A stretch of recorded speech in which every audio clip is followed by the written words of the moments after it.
Hello, everyone. We're just going to give it a minute to allow people to come in, and then we'll get started.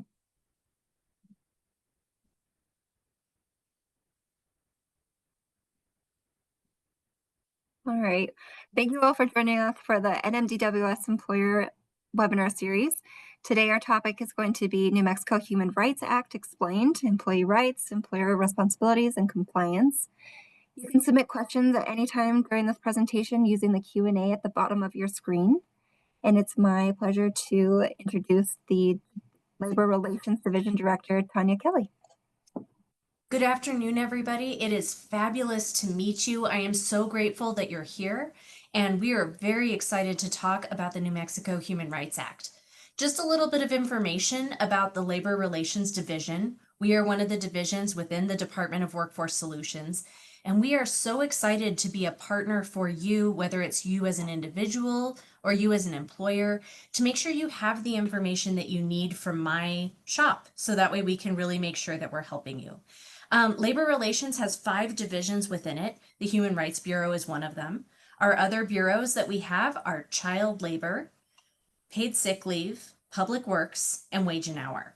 We really deal with what people are experiencing while they are in the workforce area, when they are currently within a position, although you'll learn from the Human Rights Act with the human rights there is a little bit outside of a work environment.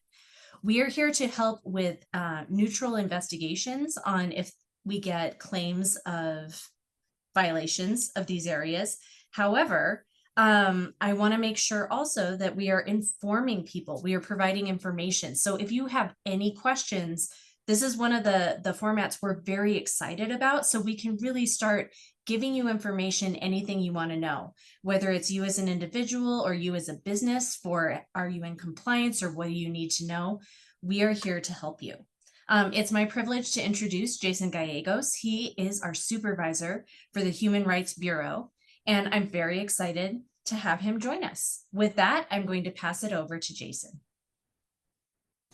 Hello, everybody, and good afternoon, and thank you for taking the time to be here with us today. What I'm hoping that you will get out of this is how to comply with one of the laws which we enforce, which is the Human Rights Act.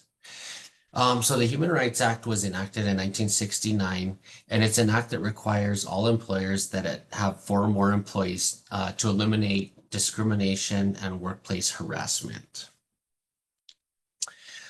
So this is the classes that are protected in New Mexico. We got sex, sexual orientation, gender identity, gender, pregnancy, childbirth, or related medical condition, race, national origin, color, and ancestry, age, if you're over 40 or over, religion, disability or serious medical condition, spousal affiliation, veteran status, and retaliation.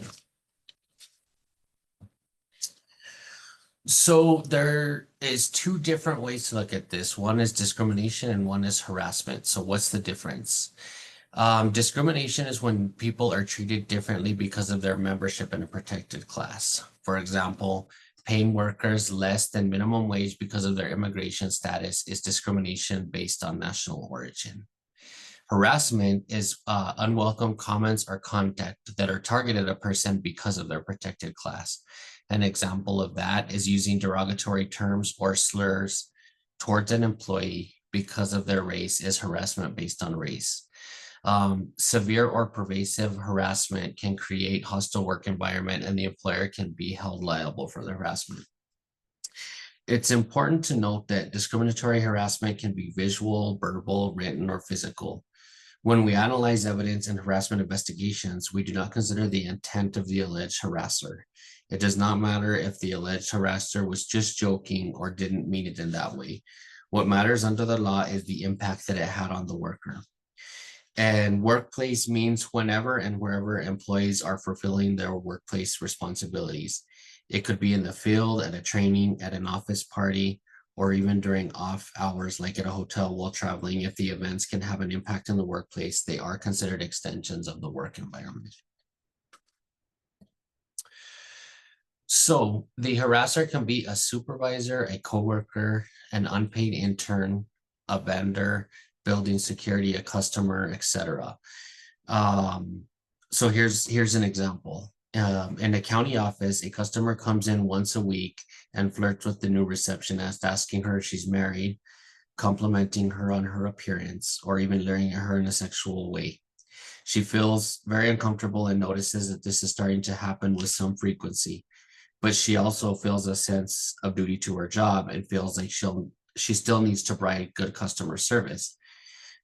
She's torn about whether to report this behavior and is worried her manager might not be able to help her in any way. In this situation, the alleged possible harasser is a customer and not an employee, but it's just an example of how it's still the employer's responsibility to make sure that their employees are in a safe work environment and are not subjected to harassment. So how do we find employers liable? The employer is liable if they knew or should have known about the harassment, but failed to promptly and appropriately stop it. If someone reports the harassment, that puts the employer on notice. So it's important to document that communications. Not all allegations of harassment are substantiated, but it's important to do your due diligence and look into the concerns. So we do have some employer suggestions and responsibilities to mitigate possible, harassment complaints. One of them is conducting training for employees. That's an important one. So the both employees and employers know what their rights and responsibilities are. Having established and disseminated anti-harassment policies. Disseminated's important, not just a policy that nobody knows about or nobody can find. It's important that they know where the policy is, what the policy is, and what avenues they have to be able to address any concerns that they have. Having an effective complaint process. And another important one is if you get a complaint, investigate timely.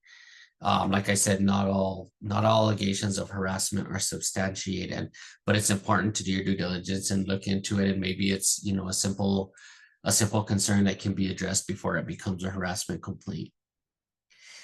Maintain confidentiality to the extent possible. When you're doing an investigation, some people, they might say, well, this person witnessed this and this person witnessed that. It's okay to investigate the witnesses. It's not something that should be talked about in the break room or that all employees are made aware of. It's best to maintain confidentiality to the extent possible. Another important one is follow with the complaining. If they come to you with a complaint, you don't have to let them know. Again, it's confidentiality. You don't have to let them know what action was taken, but at least let them know that their complaint was addressed. And, if there's any further concerns, to come to you and let you know. And another important one is don't retaliate. If someone makes a complaint, it's against the law to retaliate against them for making a complaint. What we mean by making a complaint means the employee should expect there will be some action taken, not just that it will be put on file. And don't leave it to the parties involved to work it out. It's important to address it and get it addressed to the extent possible. And remember that not all employees will label unwelcome conduct as harassment. An employee might say unprofessional conduct or inappropriate behavior. Make sure to ask the employee to describe the conduct more specifically so you can get a better idea of what actions may need to be taken. So we definitely have a team that's dedicated to assisting with the Human Rights Act. We're the Human Rights Bureau. Our phone number is 505-827-6838. And we are always happy to answer any questions or concerns from both employees and employers. So that's what I got for today.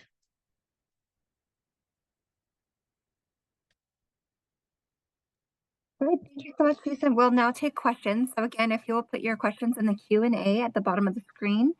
We're also seeing that a couple people are putting them in the chat. That's okay too. We'll see them there as well.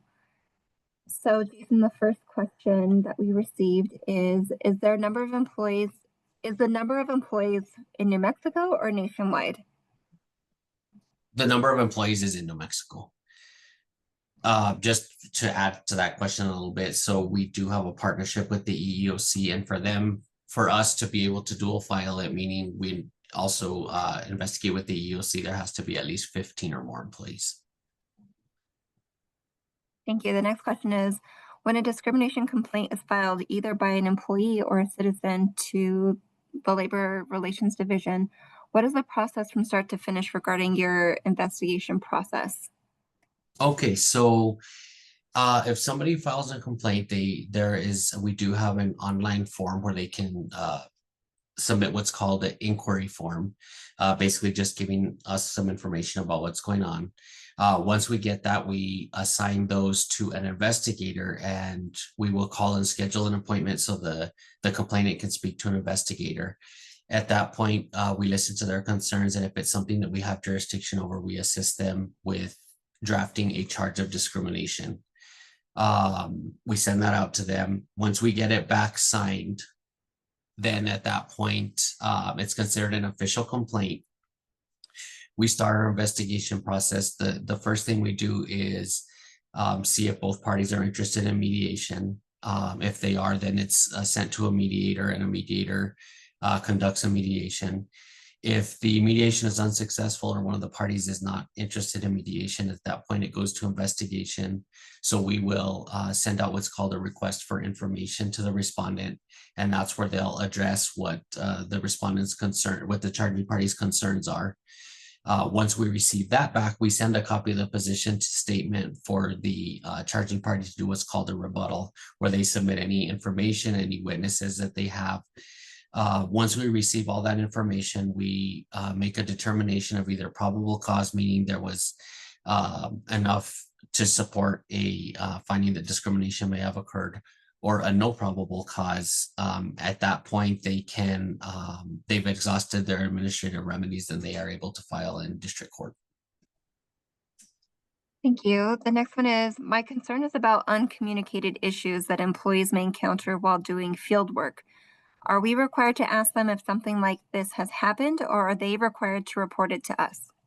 So the complainant does have a responsibility to report harassment. What we mean by knew or should have known is if, for example, an employee goes to a supervisor and the supervisor and addresses a concern, and the supervisor just kind of pushes it under the rug, they could be liable, because the supervisor is considered like an agent of the employer. So if there's concerns out in the field and they don't bring them to your attention, and there's no way you could have known, then there's no liability there. Can you explain the difference between the Human Rights Act and Title VII of the Civil Rights Act? So basically, the Civil Rights Act covers the same basis that are in Title VII of the Civil Rights Act. The Human Rights Act is just a state act, whereas Title VII is the federal act. But basically the Human Rights Act mirrors Title VII. So there's the same protections. It's just the Human Rights Act has more jurisdiction because there doesn't have to be the 15 employees that are covered under the Title VII. In the event an employee is being harassed by a former employee who is no longer with the company, how would an employer handle this? I don't really have an answer to that question, but I guess it kind of depends on how they're being harassed. If they're no longer an employee, the employer really can't take some kind of action. Like if it was a customer that comes into a convenience store, or let's say a vendor, at that point they can say, call the company and say that we don't want this person coming anymore because they're harassing our employees. So I guess it kind of depends on what this former employee is doing. Are they harassing them by phone? Is it after hours? Is it at work? If it's during the workplace, then I would say at that point they should probably take some kind of action to make it a safe place for the employee. Hopefully that answers the question. Thank you. The next one is, do you have a template for a complaint process? We do, and I can get that. However, I can get that to whoever needs it. We do have a flow chart which basically shows the process from start to finish. Will And that So I was going to say, Jason, everyone that's here on the webinar today will be receiving an email from us with a link to this recording webinar. And then we'll also make sure to include that document that Jason just mentioned in that as well. So you have that as a Perfect. resource. Perfect. Thank you. Of course. Are there any resources to help guide employers how to deal with different harassment complaints? The Equal Employment Opportunity Commission website is actually very good as far as for both employees and employers on different ways to mitigate harassment complaints. So I would recommend you go to the Equal Employment Opportunity Commission website, and they have some good information there. You mentioned that employers with 4 or more employees must follow the Human Rights Act. What about public employers? Meaning like state government? Right. They would also, yes. It's as long, I mean, obviously a public employer has four employees. So anyone that has at least 4 or more employees do have to follow the Human Rights Act. It would be just if there was less, like say they had 2 employees and an owner, that they would be exempt from the Human Rights Act. What types of outcomes happen if mediation is unsuccessful? So if mediation is unsuccessful, it gets forwarded to an investigator and we conduct an investigation. So the two outcomes that can happen are either a probable cause determination, meaning there was enough evidence to support that discrimination possibly occurred, or a no probable cause determination, which at that point exhausts your administrative remedies and the complainant can then file in the district court where the discrimination occurred. Thank you. Next question is, what is the liability when employees what is the liability when employees talk to their peers and don't communicate with their supervisor or HR team? So it's kind of, I can't really answer that question as a direct answer, but it kind of depends. Like if the employer knew or should have known, if any of the employees that it was going around to were a supervisor, if one of the employees heard about it and made a supervisor aware. But if the employer had no way of knowing, I mean, if they're just gossiping outside of work and not bringing it to either a supervisor's attention, human resources attention, that kind of mitigates liability because there's no way they could have known and addressed the harassment.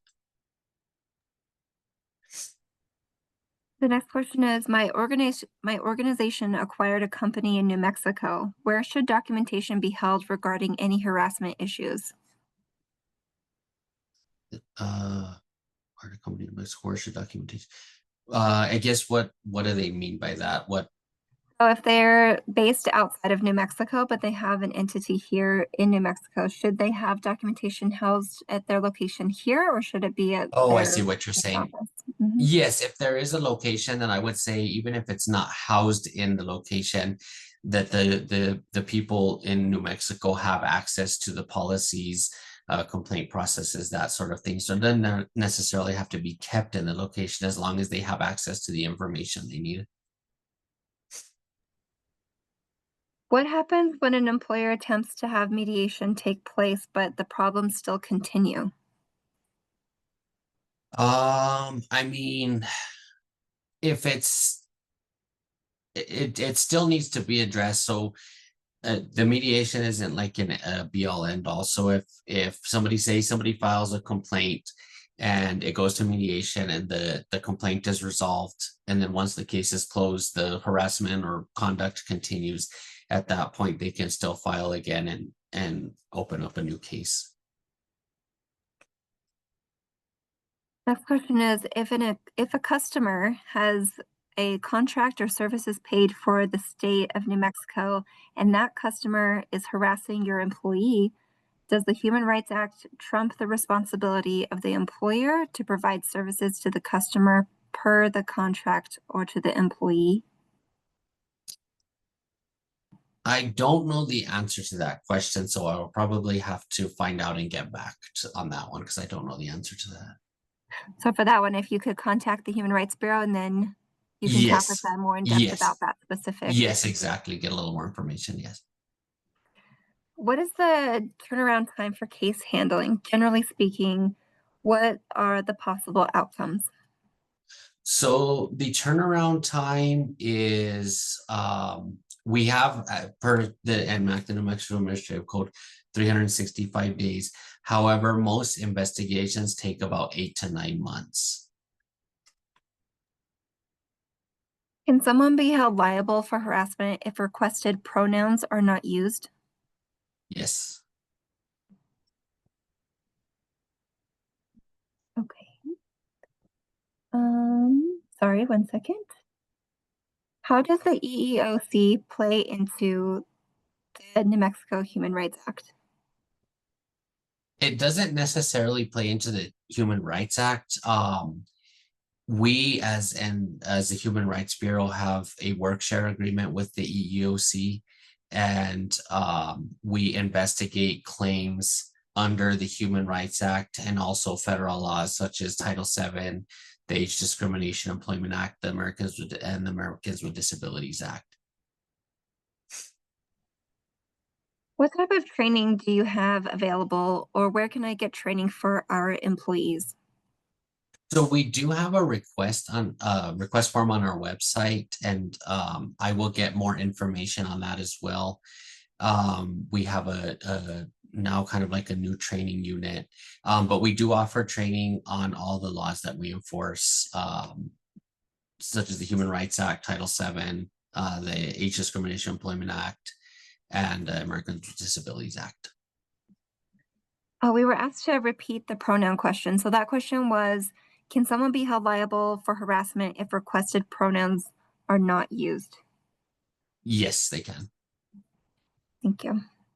Can anybody file a complaint on behalf of a coworker? Unfortunately not. It does have to be the person who is harmed has to file.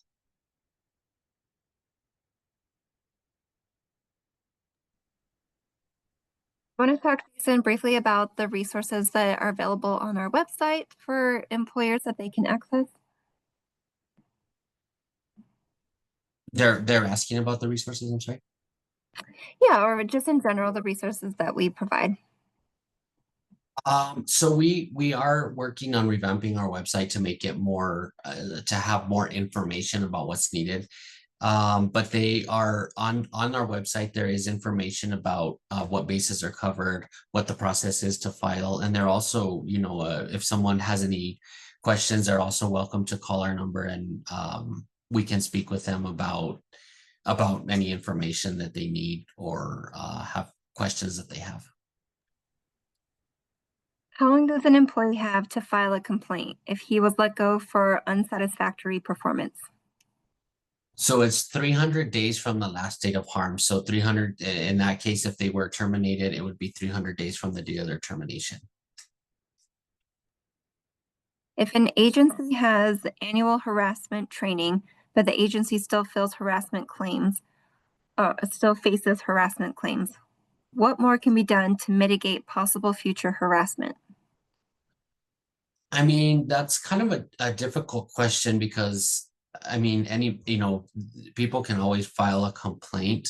I think if you as a business are making your policies aware, like you said, doing annual training, um, and investigating concerns, maybe not necessarily harassment, but investigating any questions or concerns that come through. I think that's the best way to mitigate liability, because you can't really stop someone from filing a complaint no matter what you do, but you can mitigate your liability and by doing what you're required to do under the act.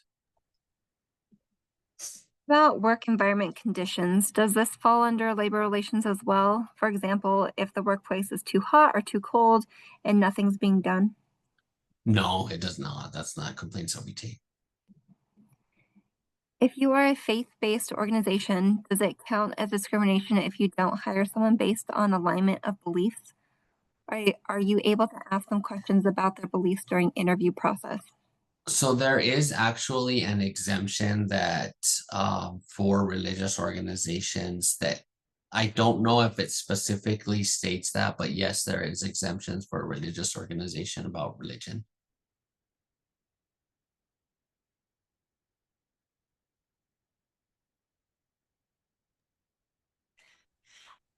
There was one question that came in that I'd like to answer right now, if that's okay. Of course.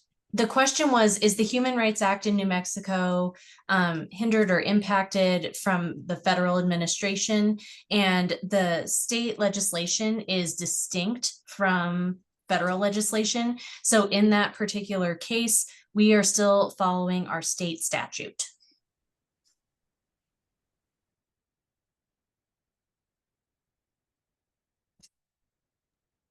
Okay, the next question is, if somebody is creating a hostile work environment for other employees and making comments, but not to a protected class, can other employees file a complaint as harassment?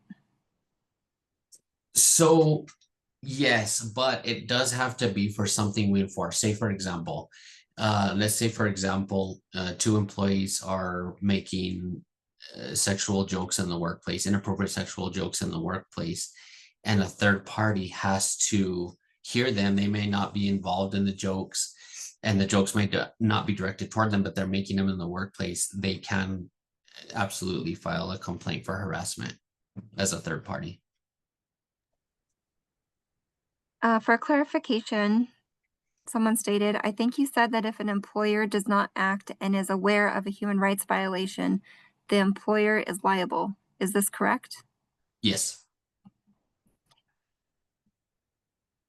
This question is, what if we are sending out anti-harassment training, but employees are not completing them? We do pay for their time for training. Meaning the employee, like they provide training, the employee is not attending the trainings. Correct. I don't, I don't really have an answer to that. I guess it's up to the employer as far as what action they take with that employee. If our employee handbook specifically states to report harassment, does this count as adequate informing the employees? If the employee handbook specifically states to report, yes, I would believe so. Yes. Does the complaint have to be written? No, it does not. And I would, and just a little bit to add to that, I would recommend documentation is the best thing you can do. Time, date, what was said, so that you're documenting exactly, since it wasn't written, exactly what happened and what what the allegations are.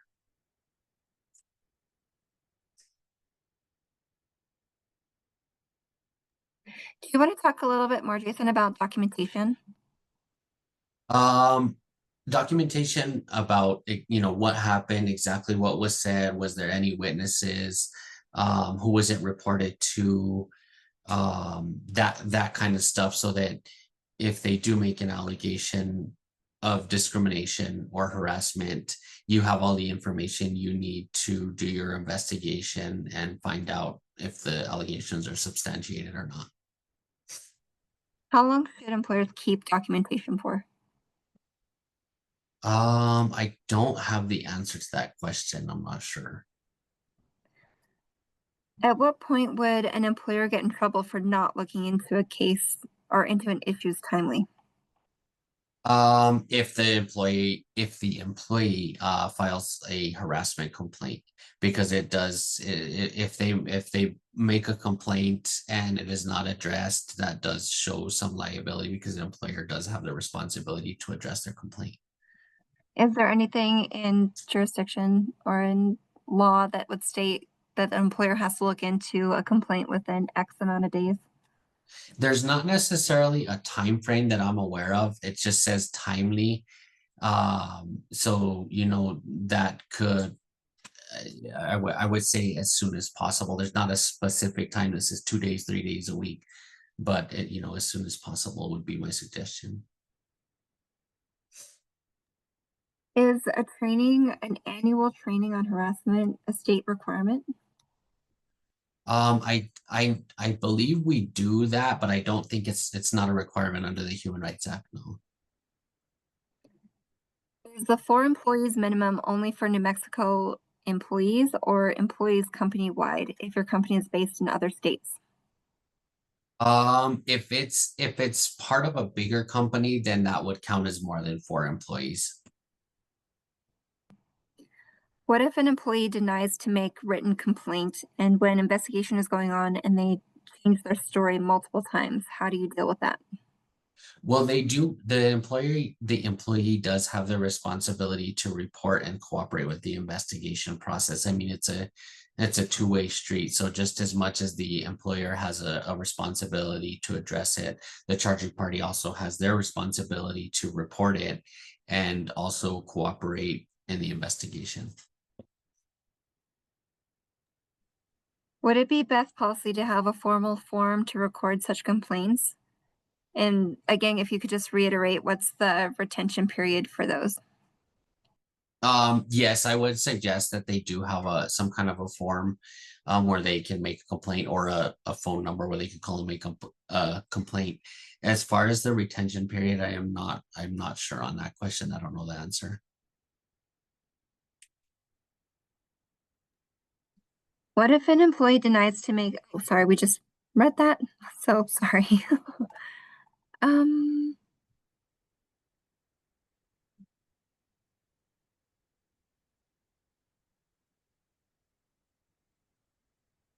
if you said that if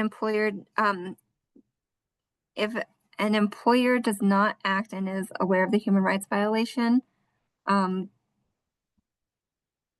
is the employer still liable if they're unaware of what's going on? If they're unaware of what's going on, then no. I mean, the employee has a responsibility to make the employer aware of the harassment.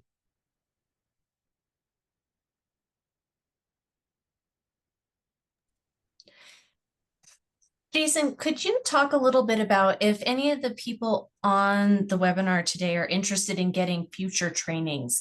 This is one of our big goals for the fiscal year and expanding that. Can you tell them about what's the best way to get in touch with us for trainings and what kind of trainings could they expect? So if you are interested in any trainings, for now, I would send a request to the human.rightsinfo@dws.nm.gov. And we can get that to the training department. We do offer trainings on the laws we enforce. Specifically, the more requested ones I would say are harassment, sexual harassment, employer responsibilities, and also employee responsibilities. But we can do trainings on disability. We can do trainings on age discrimination, on race discrimination, race harassment, any of those bases that we cover, we can do a training on. When people are reaching out to the Bureau, are they do they have specific instances if they're trying to make sure they're doing best practices, or is it more of how do we get overall training on compliance and making sure that they're up to standard? From what we've seen, it's more overall training on compliance. Sometimes there's specific instances or a specific instance that wants them to train, but the most of what we've seen is people just making sure, or employers making sure that they're in compliance and mitigating liability by training their employees on what's required. Next question is, can you please clarify? We are a New Jersey employer with only one employee working remotely who lives in New Mexico. Do we need to comply with New Mexico Human Rights Act? If there's only one employee in New Mexico, then no. As far as I understand, there was a great question about what the cost is for the trainings that we provide. They are actually free. We provide free trainings.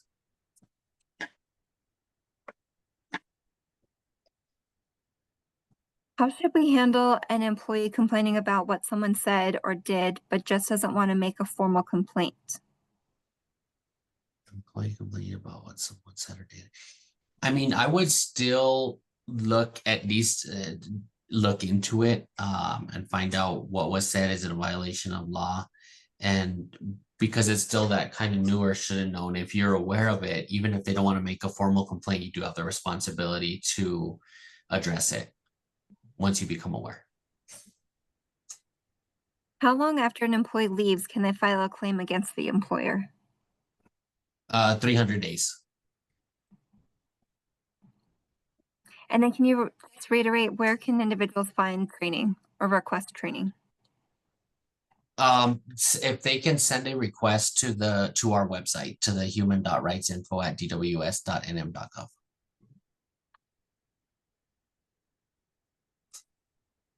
Can you explain what the new laws are now, or if anything has changed? As far as Under the Human Rights Act, if anything's been updated or changed? the most recent one was adding veteran status. Other than that, and pregnancy, childbirth, and medical related condition is also one of the newer ones that was added in the last couple of years.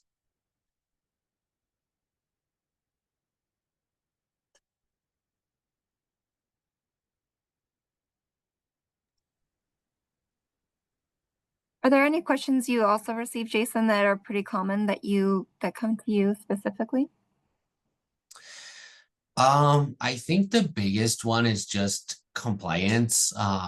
People asking, are we doing it right? Are we following what we're supposed to be following? So that would be the most common. Most of our questions come from employees, like employees that either feel something's going on, they're being treated differently.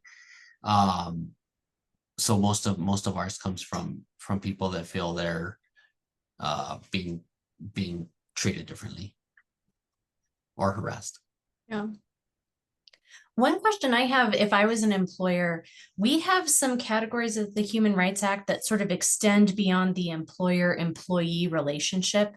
For instance, if someone is a customer coming into your business, there are things where that could apply. Can we start with that particular instance? Let's say someone is filing a complaint against your organization as a customer. Can they do that? Yes, so we do have protections. It's called public accommodation. And that's just as an example, say you go into Walmart and they deny you service because you're pregnant, or because you're your race, or they sexually harass you. So we do have protections for public accommodation and credit as well.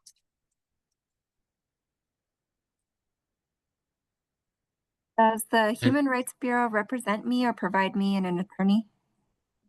We do not. We are a neutral party that does investigations, but they do have they can retain an attorney, but we do not represent them.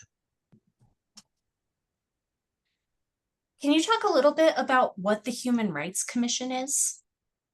The Human Rights Commission is a commission. So we're the only state that I'm aware of that has an administrative hearing. So if a complaining party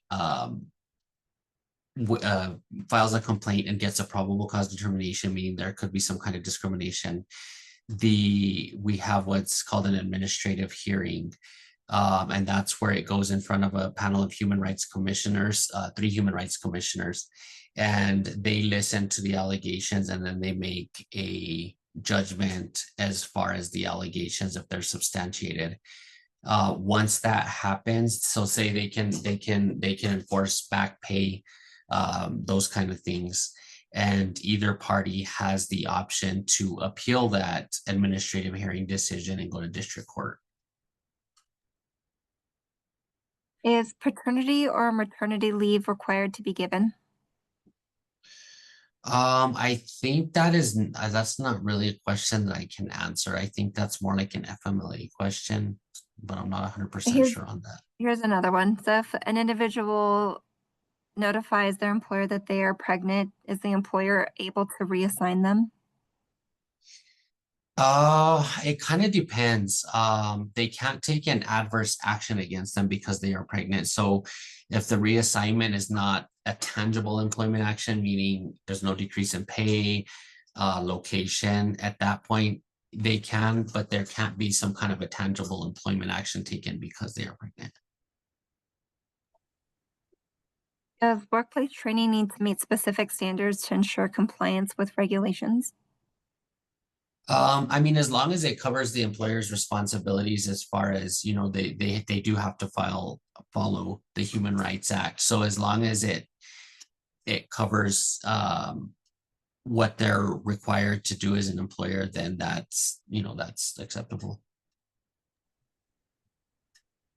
If employees who are in New Mexico and they live in New Mexico, but they work in Texas, where are they covered? In New Mexico or Texas? In Texas, for them to be covered in New Mexico, they have to be performing their work in New Mexico.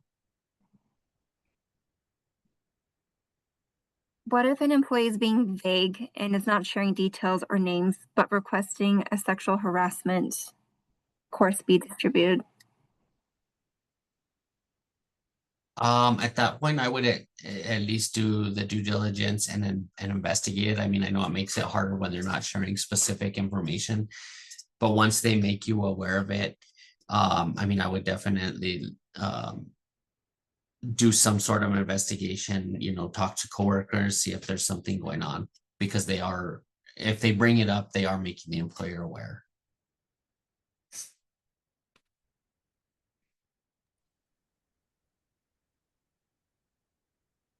One question that I'm seeing about trainings that are coming on are a variety of different permutations of what your organization might need, which is really exciting. And we're really happy to start working with you. We're building quite a lot in our outreach.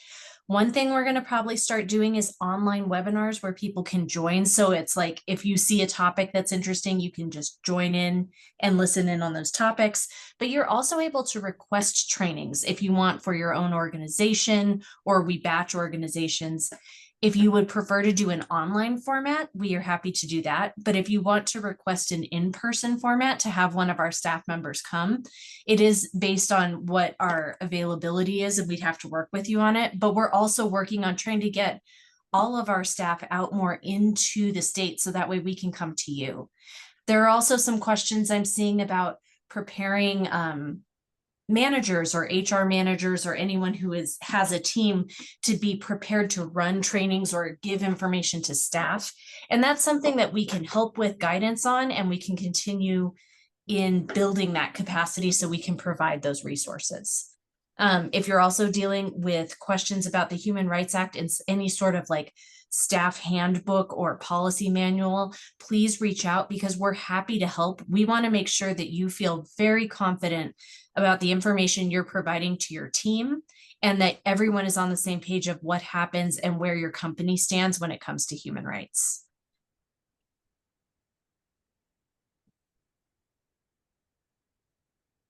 I just put in the chat a link to our human rights information webpage. So if you wanted to go there to get more resources and information, it will be there. I'll also send that out in the email that we send you as well. Can you talk a little bit more of how the mediation works, Jason? Yes, so mediation is a good faith effort of trying to get the issues resolved. So it is voluntary on both sides. So if either party is not interested in mediation, it does go to investigation. But as long as both parties are interested in mediation, we do have a mediator that will schedule a mediation and assist you in trying to get the issues resolved before it goes to investigation.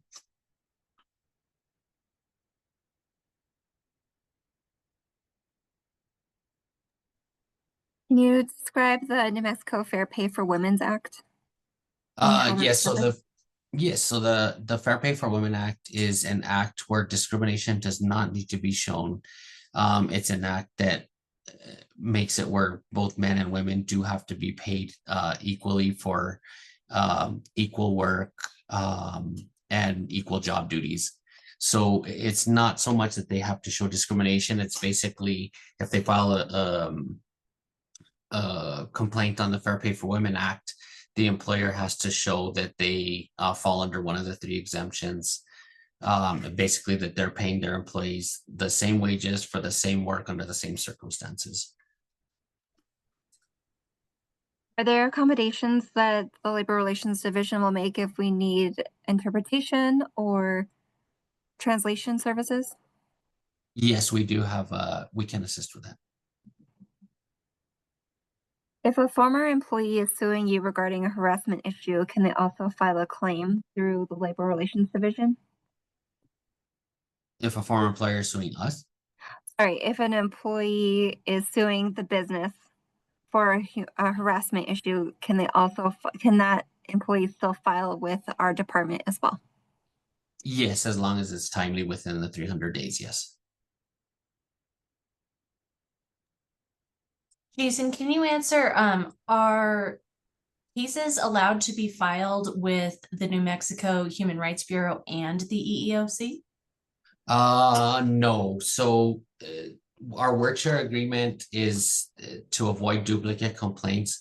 So you can file with one or the other, but not both agencies.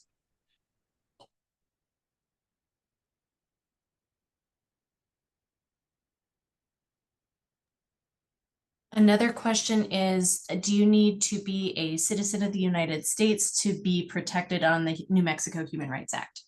You do not.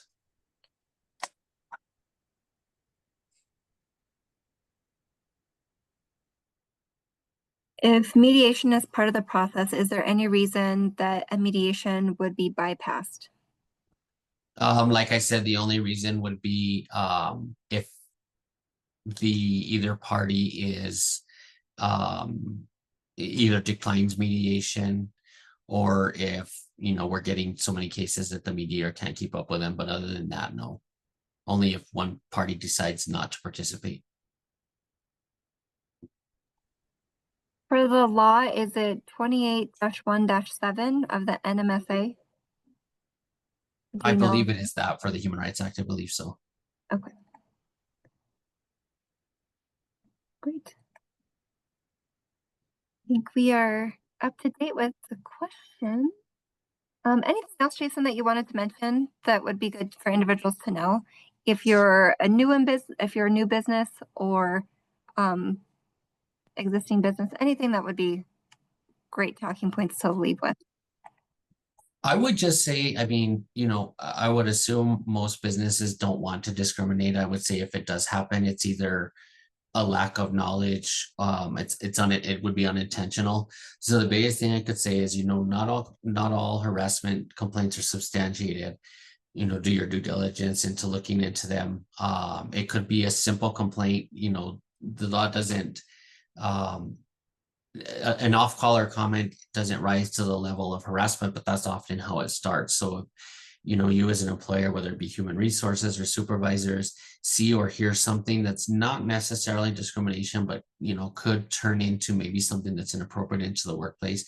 Just take the time to look into it and address it before it gets to the complaint. It's a lot easier to address it before someone actually comes to us and files a complaint. I did also want to mention that from the state of New Mexico, the New Mexico Department of Workforce Solutions, we do offer free of charge federal and state posters. So other things to have visible for your employees to see, we offer those for free, and you can get them from any of your America's Job Center New Mexico locations. I will put that link in the chat as well if you wanted to reach out to any of those local offices and ask for those posters, just to make sure that you have the latest. We do put these out every year, and they are for free every year, and you can get as many copies as you need for as many locations as you have.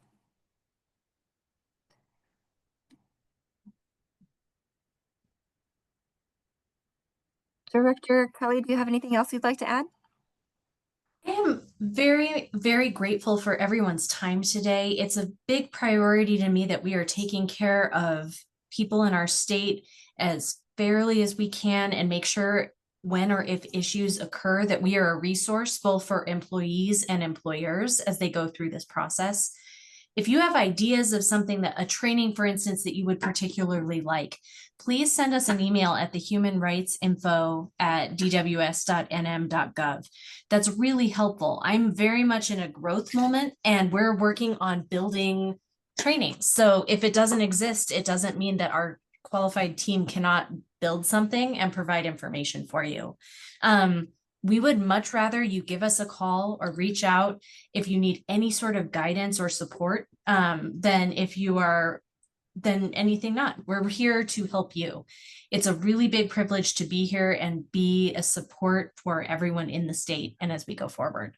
So don't be a stranger, reach out. We're great. We really like working with everybody. And there'll be questions if you have, as with trainings or conversations, that 20 minutes from now when the webinar ends and go, oh, I really wish I knew about that.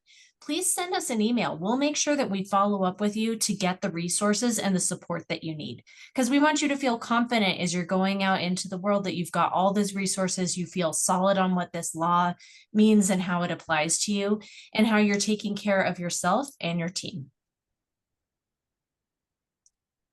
Thank you so much. I also put in the chat a link to the state and federal posters that we have on our website as well. So if you wanted to just go there and ensure that you have all of those, the Human Rights Act poster is there if you wanted to individually print that out and have it posted, or if you wanted to have a link on any of your employee websites for your employees to access, you can do that as well. But we will be sending out an email to all of you either later today or tomorrow that will have a link to this webinar and then the resources that were mentioned within this. And so those posters are available at any of those America's Job Centers around the state, and there are 24 locations. So there's probably a location near you. And if there isn't, you can reach out to us and we're happy to mail them to you as well. So thank you so much for your time. Thank you, Jason. Thank you, Director Kelly. Appreciate you both being here. Thank you, Thanks everybody, for all. your time and interest. Thank you. Thanks. Bye.